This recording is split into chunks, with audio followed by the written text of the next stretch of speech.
Alrighty, so here we're going to have another match against Princess. We are playing Ancient Grey versus Grandracmon, which are kind of two rogue decks, but you're really going to see the power of Ancient Greymon in this match. Like, it's definitely not a bad deck, and in the next video, we're going to play Ancient Grey versus Old Yuken, and, well, Ancient Grey doesn't really stand a chance then, but right now you can see I am playing the Grandracmon, play out the Dracmon for 3, and this is actually an older version of my deck. I've updated it a lot because I really like playing this Grandracmon deck. Like, I have so much fun with it, and I've been trying to improve it a lot. Like you saw, I had the purple mat in this deck as my memory setter. I actually changed that out into a black Izzy, but you know, we'll get to that when we get to that. Right now, she is playing out, you know, the Bokomon to search, finds the Flamemon, gets the security +1 tie, which is going to be scary. I go up into the Eismon scatter mode and hit a Marcus, so that's even scarier, which, the Marcus tech, she explains, you know, it's for the Ancient Greymon swing. I actually do swing into the Ancient Greymon. I will delete my own Eismon, calling from darkness, to bring back the Dracmon into my hand, and then draw 3, trash 2, then draw 2, trash 1. So I'm really filling up my grave right now. I get my Eismon back, and then put a Grandrac down there in the lower parts, as well as one of my deathXmons. So really stacking up my hand with things that I do want to keep seeing, like another Dracmon. We see another deathXmon, which I put the Dracmon into my hand, and that is actually I don't know if it's an errata or just a simple rules change, but the Dracmon actually, what you do is you put into your hand, then you trash. It's written in the wrong order on the card itself. So switch it over to her turn, going up into the Greymon. She has, you know, Bokomon on board. She's probably going to swing that into security in a bit, but she's deciding which Aldemon to go up into.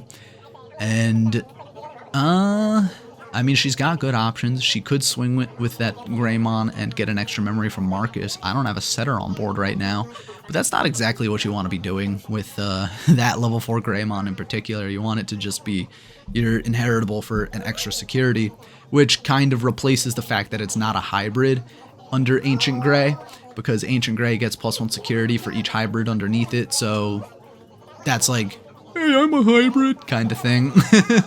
I'm giving you another security check. So, see her there, deciding which one to go up into, because, you know, they both have their pros and cons. She's actually going to go up into the Agunimon off of the Marcus for, does she pay for that? I don't know if she paid for that Digi-Evolution, but she definitely drew for it. Oh, there it goes. Nope, she's going up into level 5, so I'm not sure if that's actually... I don't think that should be a free Digi-Evolution. I think she cheated right there. Which, that's okay. If I didn't catch that, that's my stupidity. But you see I'm going up into a Gabumon. Another Eismon scatter mode. I'm going to swing into security. It does not die. Swing with the Eismon. The Eismon itself dies. And you can see I'm dividing my my trash between cards that can come back and cards that can't. And here I will Digivolve up into the Sangloopmon, which will ship the turn back to her. And, well, that is going to be a big mistake you're soon going to see, because it looks like she has the Ancient Grey in hand, and she's going to start going hog wild in just a second. So, she's thinking about how she's going to kill me this turn, and how efficient she can possibly be with it.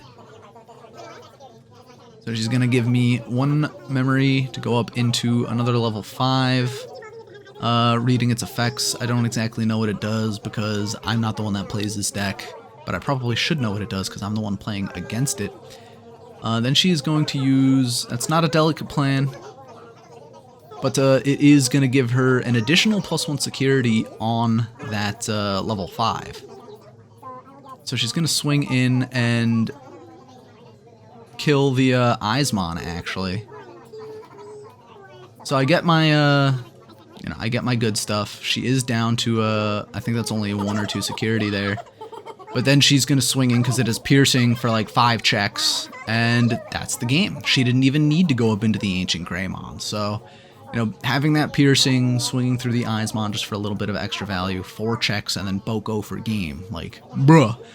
Not really much I could have done in that situation unless I was packing some more removal, which you can see I played out the Dracmon, misses, as I digivolve up into the Gabumon, because I'm probably going to go up into an Eismon and then try to draw 3 trash 2, draw 2 trash 1 again. But I don't really have the time to be able to do that, so I give her 3 memory again. She plays out the Flamemon with the on play, digivolves up into the Flamemon as well. She does manage to find a hybrid, and it's just a matter of which one she wants to grab.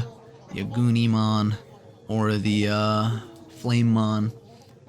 And like I said, I did make a lot of edits to this Grandrac deck. This iteration of it actually got to 5th place at a local.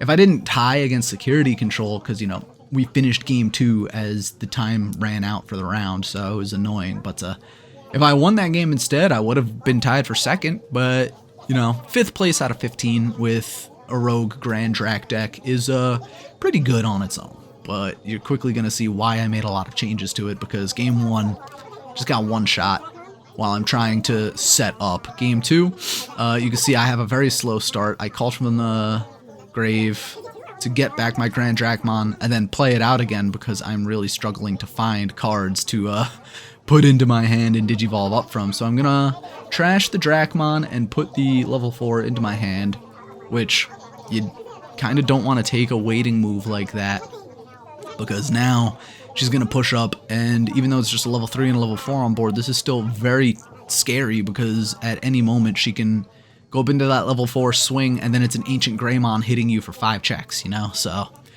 just got to be super careful against these aggro decks. Like I said, I had a lot of practice against a Grandis Coagamon, a lot of practice against Armor Rush, which that's one of the decks you're going to be seeing in the future is Grandrac versus Armor Rush. Goes up into that level 5, switches the turn to me, really feeling comfortable because, honestly, in this iteration, the only interaction I ran was like the Dextor Goramon from the grave, or the, you know, the Dex line digivolving up from the grave kind of stuff and trying to rely on that as my removal, which, pretty inconsistent, you know, you never get it optimally. So I did tech in, you know, Iron Fisted Onslaught, I did tech in some Congos into my deck. I teched in a lot of decent stuff.